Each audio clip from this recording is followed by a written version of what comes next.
Welcome to the deep dive.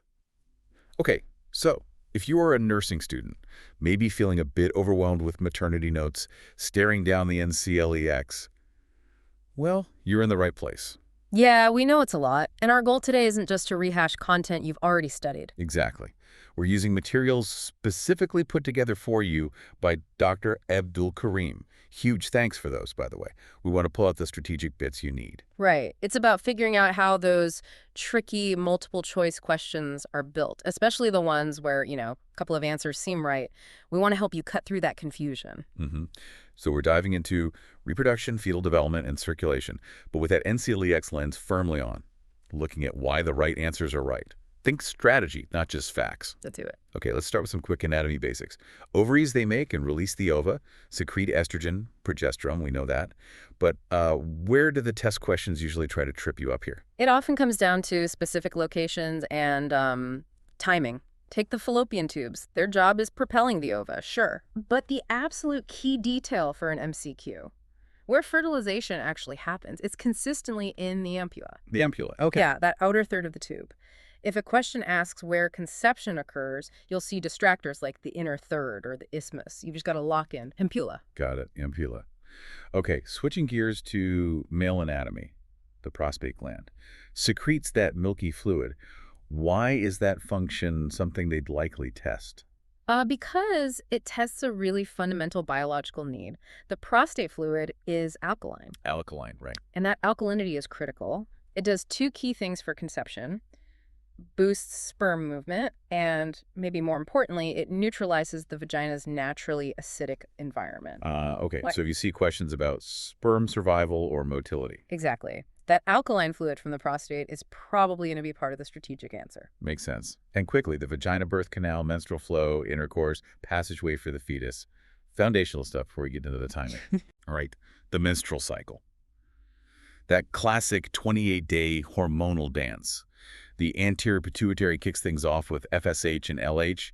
What's the hormonal trigger test writers seem to focus on? Oh, definitely the LH surge. Ah. It starts with the pre-ovulatory phase, right? FSH gets the follicle growing. Okay. And as that follicle grows, it pumps out estrogen. When estrogen gets high enough, it triggers that big sudden spike in luteinizing hormone, the LH surge. That's what makes the follicle rupture. That's ovulation. The LH surge. Got it. And after ovulation, we're in the luteal phase. Yep. The leftover part of the follicle becomes the corpus luteum. Think of it like a temporary little hormone factory. Huh.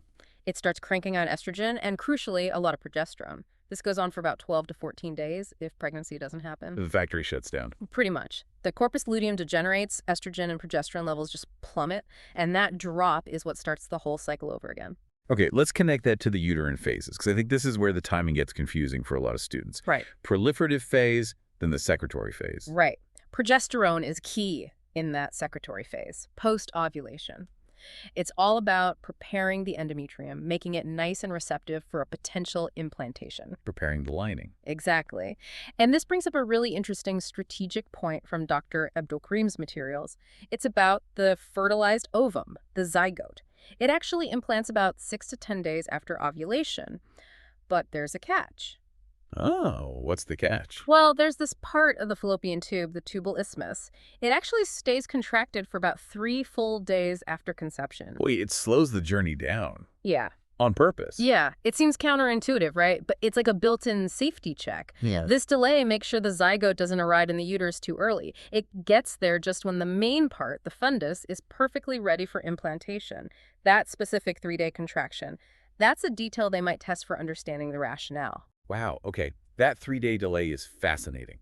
Hashtag tag pelvic structure and clinical application. Isn't it? The body's pretty smart. Totally. Okay, speaking of structures vital for birth, let's talk about the pelvis. We need to focus on the true pelvis, right? Below the brim. That's the actual pathway. Absolutely. And the shape is everything for predicting how labor might go. The one you want to see, the sort of gold standard, is the gynecoid pelvis. Gynecoid, okay. Yeah, it's the typical female pelvis, rounded, wide transversely. You just need to burn this into your brain. Gynecoid equals most favorable for a successful vaginal birth, easiest path through. And the flip side, the shape that makes you think, uh-oh, potential problems here. That's the android pelvis. Think heart-shaped, more angulated, kind of like a typical male pelvis structure. Not good for birth. Definitely not favorable. Those narrow pelvic plans mean the baby might have trouble descending. You could get mid-pelvic arrest. It just makes things much harder. So if you see android pelvis mentioned in a question, Your brain should immediately jump to thinking about CPD cephalopelvic disproportion. where the baby's head just won't fit through. Exactly. And CPD often means a C-section is necessary. It connects structure directly to a major clinical outcome. Makes sense. Okay, let's shift from anatomy to a clinical judgment scenario, like the one in the source material about the pregnant adolescent reporting daily alcohol use. We know she's high risk. Wow. What's the priority nursing action if you get this on the NCLEX? Right. This is classic NCLEX keywords. Pregnant adolescent, daily alcohol, priority action. You can't just note it down. So not just documenting. No. First, yes, recognize and document the high-risk status, but the immediate action, that has to be education about placental transfer. You have to tell her what can cross over. Right away. You explain clearly, look, alcohol, drugs, even bacteria and viruses, they can pass through the placenta to the baby. Then immediately start developing a plan with her to address the drinking, including follow-up. It's about intervening, not just observing. Education and planning are the priorities. Got it. Prioritize education and intervention. Okay, let's tackle what might be the heavyweight champion of confusing topics.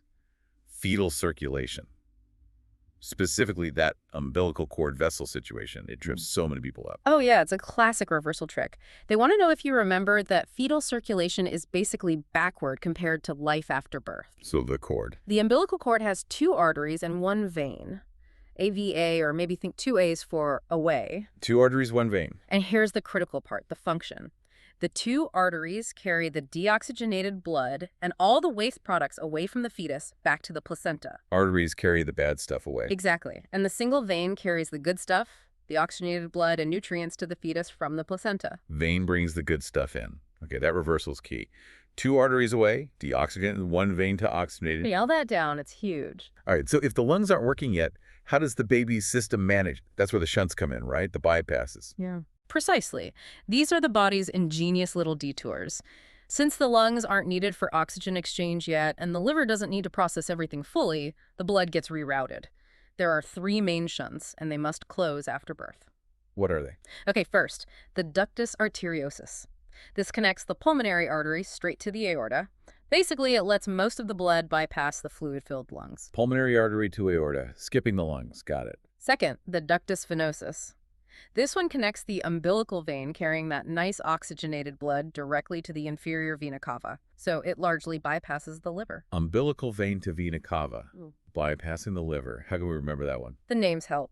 Ductus venosus connects to the big veins, umbilical vein, vena cava. Ah, venosus for vein. Nice, okay. And the third? The foramen oval.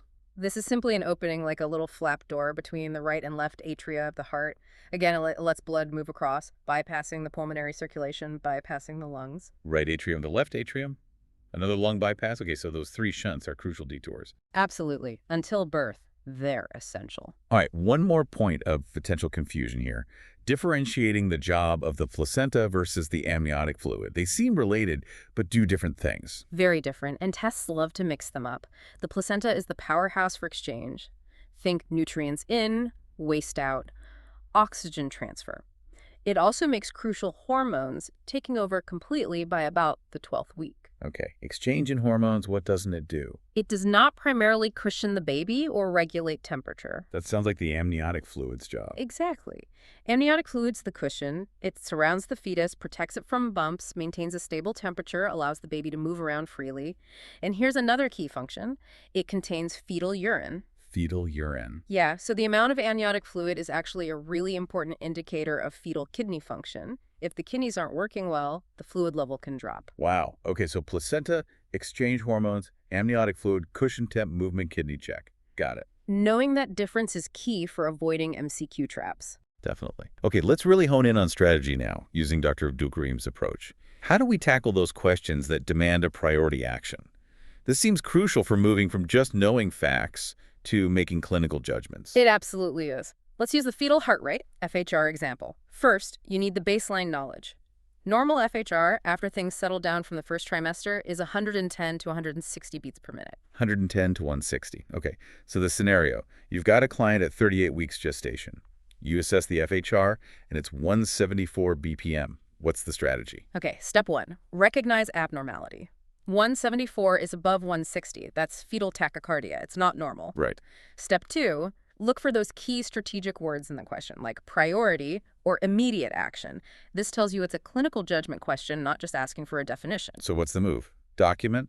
Reassure? No, neither of those first. Because it's an abnormal finding potentially indicating distress, the priority nursing action is to notify the obstetrician, OB, or the primary healthcare provider immediately. Action first, documentation follows. Exactly. You act on the high-risk finding first. Always choose the intervention that directly addresses the immediate potential danger. That makes sense. Huh. Okay, another tricky area. Counseling for permanent procedures, like sterilization. Say a couple requests it. What's the nurse's most appropriate initial assessment question? Strategy here is to focus on the core issue, permanency. This is irreversible family planning. Before you dive into health history or procedure risks, you must confirm their understanding and goal regarding having children in the future. So you need to know if they're really done having kids. Precisely. The single most appropriate initial question is something direct like, do you plan to have any other children? Or are you certain you don't want more children in the future? You have to establish that fundamental goal first. Got it. Assess the permanency goal before anything else. What about differentiating functions, like we talked about with amniotic fluid? How does that play into strategy? Test writers love to test boundaries. So for amniotic fluid, they might give you options listing its functions, but throw in something the placenta does. Like nutrient exchange? Exactly. Or they might ask what amniotic fluid doesn't do.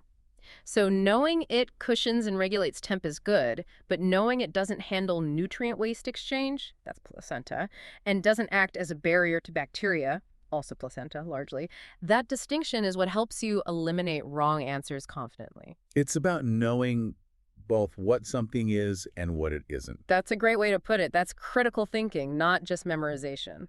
Hashtag outro. This has been super helpful. Framing these facts strategically really changes how you approach studying, I think. Yeah. Key takeaways seem to be, gynecoid pelvis is best. Remember the 2 arteries, 1 vein reversal in the cord. Know that 110, 160 FHR range and act on deviations and pinpoint those shunt locations and functions. Absolutely. And maybe the biggest final thought for NCLEX prep is this. Really focus on understanding the why. Why is the gynecoid pelvis favorable? Why do the fetal arteries carry deoxygenated blood? If you understand the rationale, the underlying physiology. And then you're not just memorizing. Exactly. You're thinking critically. That's what gets you through the exam and makes you a safer nurse. Well said.